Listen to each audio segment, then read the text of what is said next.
bien l'amour du Dieu vivant, le Dieu qui marche avec nous. Bon dimanche à chacune et à chacun de vous. Merci de participer à cette réflexion du 13e dimanche du temps ordinaire. Ordinaire, mais pas tellement ordinaire, car nos églises sont encore vides dans la paroisse, même si on peut ouvrir nos portes depuis lundi dernier, le 22 juin. Cependant, à cause du protocole sanitaire exigé, une équipe paroissiale est à pied d'œuvre pour préparer la possibilité de nos rassemblements liturgiques le plus tôt possible. Vous avez hâte, j'ai hâte, nous avons hâte de nous retrouver ensemble. Tout en se rappelant, comme dit le docteur Arruda, nous sommes en libération conditionnelle, donc avec plusieurs conditions. Espérons que ce jeûne imposé par la pandémie, qui n'est pas terminé, creuse en nous une soif renouvelée de notre Dieu. Également une faim de sa parole et de son pain de vie pour affermir notre confiance, féconder notre amour et nourrir également notre espérance. Recueillons-nous pour accueillir celui qui souhaite nous accompagner dans tout ce que nous vivons. Au nom du Père et du Fils et du Saint-Esprit. Amen. Tu nous attends, Seigneur, avant que nous nous tournions vers toi. Merci de ton accueil prévenant, toi qui veux nous ouvrir à ton amour et nous faire entrer dans cet esprit qui te relie à ton Dieu et Père, à notre Dieu et Père, maintenant et pour toujours. Amen. Le récit évangélique de ce dimanche se situe à la fin du chapitre 10 de l'Évangile selon saint Matthieu.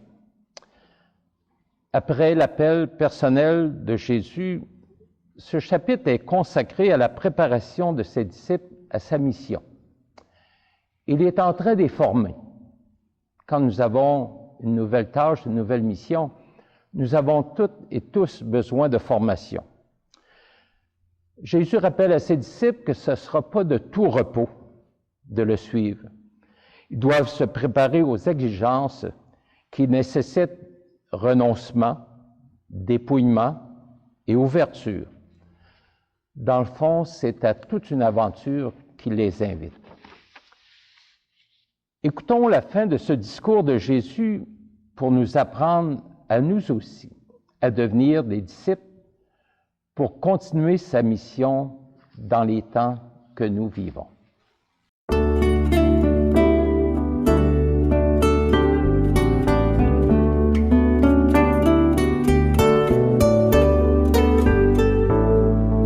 Jésus disait à ses disciples, « Celui qui aime son père ou sa mère plus que moi n'est pas digne de moi. Celui qui aime son fils ou sa fille plus que moi n'est pas digne de moi. Celui qui ne prend pas sa croix et ne me suit pas n'est pas digne de moi. Qui a trouvé sa vie la perdra. Qui a perdu sa vie à cause de moi la trouvera. Qui vous accueille, m'accueille. Et qui m'accueille, accueille celui qui m'a envoyé. Qui accueille un prophète en sa qualité de prophète, recevra une récompense de prophète. Qui accueille un homme juste en sa qualité de juste, recevra une récompense de juste.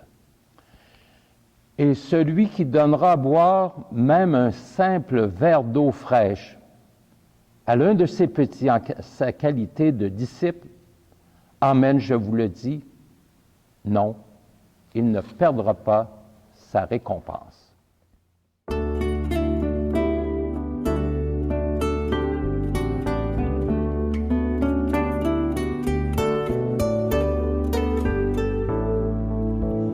Que nos gestes parlent de toi, Jésus-Christ, afin que le monde voie que tu es bien l'amour du Dieu vivant, le Dieu qui marche avec nous. Ce sont peut-être des propos qui peuvent nous surprendre dans les recommandations de Jésus.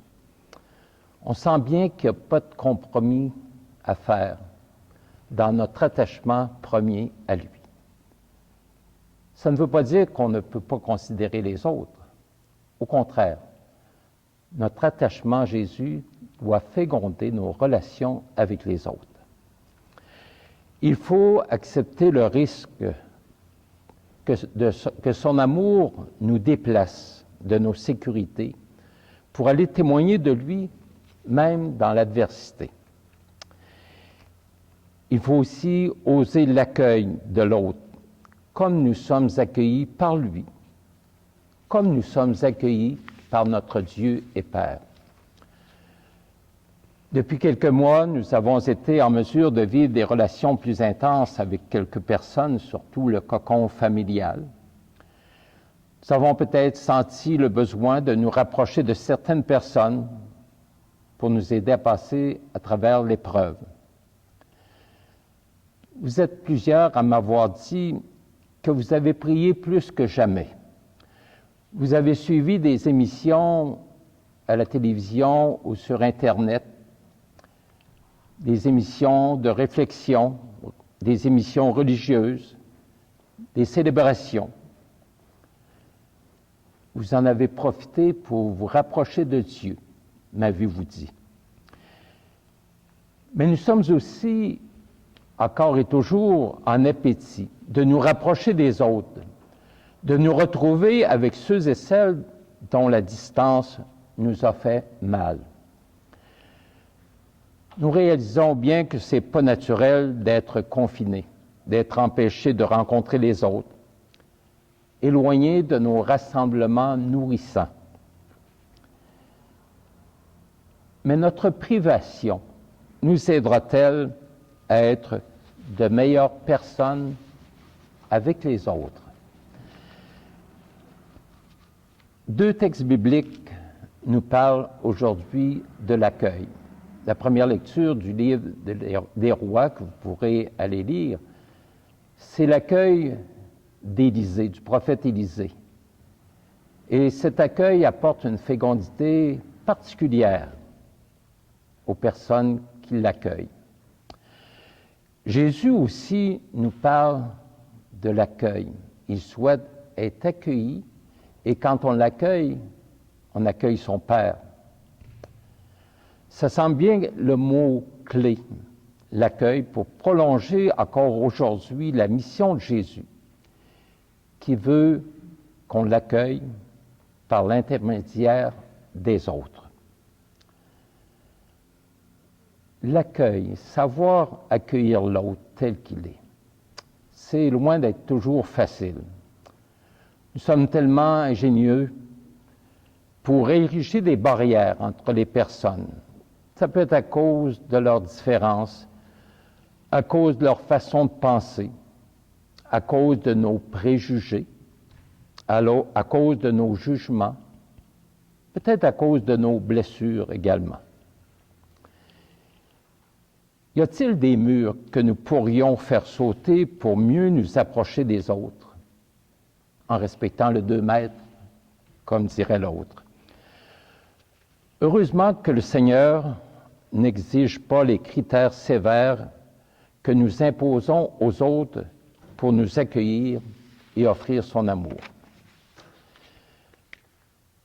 Pour bien accueillir l'autre, il faut savoir l'écouter. Écouter la personne avec ses blessures, ses pauvretés, ses joies, ses peines. Serons-nous plus attentifs à écouter l'autre, à écouter ses besoins, ses peurs, ses refus? L'écouter pour mieux le respecter et lui donner une chance, une nouvelle chance de se reprendre pour qu'il se sente davantage accueilli dans la bienveillance et la tendresse de Dieu. Notre mission de disciple aujourd'hui passe par des gestes simples, mais rendus fructueux par l'amour de Dieu qui dirige nos choix, nos gestes, nos valeurs. Même un simple verre d'eau ne sera pas laissé sans récompense. Le moindre comportement, si petit soit-il, lorsqu'il est rempli d'amour et de tendresse, a une valeur d'éternité. Auprès de qui serons-nous en mission aujourd'hui? Auprès de qui serons-nous en mission cette semaine? Si on privilégiait notre ouverture à l'autre pour mieux accueillir, ce serait une très belle façon de faire honneur à notre privilège que nous avons d'être des disciples du Christ aujourd'hui. Amen. Pour nous aider à continuer la réflexion, je vous invite à écouter cette très belle chanson de Robert Lebel, « Que nos gestes parlent de toi ». Que nos gestes parlent de toi, Jésus-Christ, afin que le monde croie que tu es bien l'amour du Dieu vivant, le Dieu qui marche avec nous. Pour ceux et celles qui souhaitent tant retrouver leur dignité, nous voulons avec toi tendre nos cœurs et nous tenir à leur côté. Bonne semaine à chacun et chacune et au plaisir de se retrouver bientôt.